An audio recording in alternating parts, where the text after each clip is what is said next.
Hello, my name's David Millais, and today I'm going to show you how I plant big specimen rhododendrons. So why do you want to plant a big specimen rhododendron? Sometimes you need to just move them. When you buy a plant from a garden centre or a nursery, it might be really quite a small, relatively small 3-year-old plant like this, and it can look a bit lost in the landscape there. So sometimes it's worth moving it after 4 or 5 years. Or sometimes, in this instance, we've got some redevelopment going on and I want to put a big plant in to fill this space. So today I've chosen this big Rhododendron Angelo, which I'm guessing is probably about 8 or 9 years old. It's come from elsewhere in the garden, and I'm going to put this in here. And I've just chosen a nice spot for it, so it's about 3 metres from the shed, 3 metres from another big rhododendron, about 4 metres from a little cherry tree there. So it's hopefully got some nice space here. So what I've got today, good set of materials, nice strong pair of gloves to protect your hands. Got a good strong spade with a digging steps. This is a really useful fork for spreading the mulch.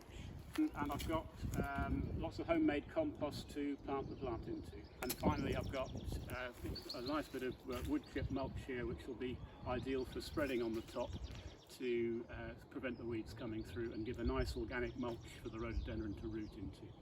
So I've put the plant here. I think this is roughly where it's got to go. What I'm going to do now is just mark all the way around the edge, about 4 or 5 inches further out, to get a circle that I'm going to dig out. And this is the first use for this nice wide fork, which is brilliant. I can poke this underneath it and it'll pull very easily. And there's my circle I need to dig out. I'm going to dig all the way around, down to the depth of a spade, to make my hole. Now I've dug all the way around, I'm going to take the soil out. Basically what I'm going to try and do is place a band of compost outside the hole to make the edge of my planting compost. Placing that organic matter just outside the hole. So now I've got my hole.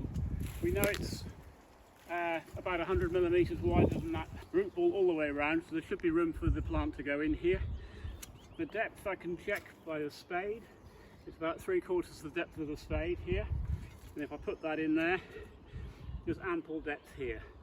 So now what I want to do is get a layer of compost at the bottom so the plant can settle onto it. But as you can see, the root of a rhododendron doesn't go down deep. It's a big wide plate, and that's why what I've dug here. It's not a deep hole, it's a wide hole.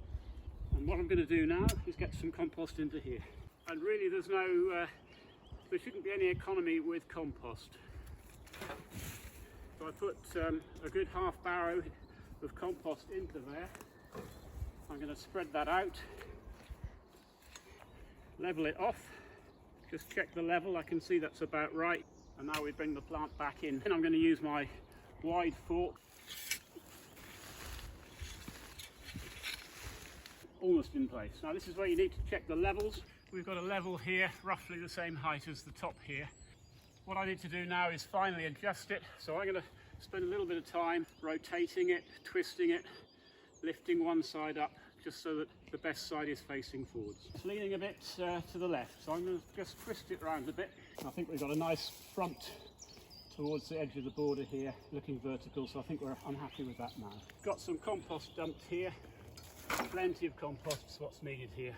I'm just going to tip it and fill the void between the top of my ring of soil, topsoil, and the top of the root ball. So now I've tipped 2 barrow loads of compost all the way around the edge. We're just going to level it up and firm it up. So we know there's a gap here.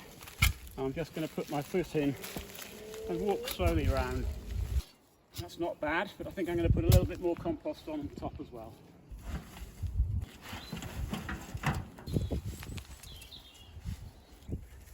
We've got a nice ring of topsoil filled with this compost here.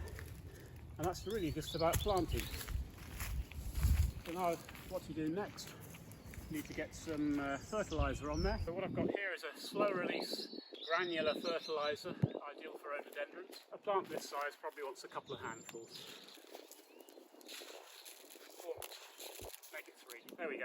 Now that fertiliser is on top of the compost, we can now cover it over with my wood or bark chip mulch.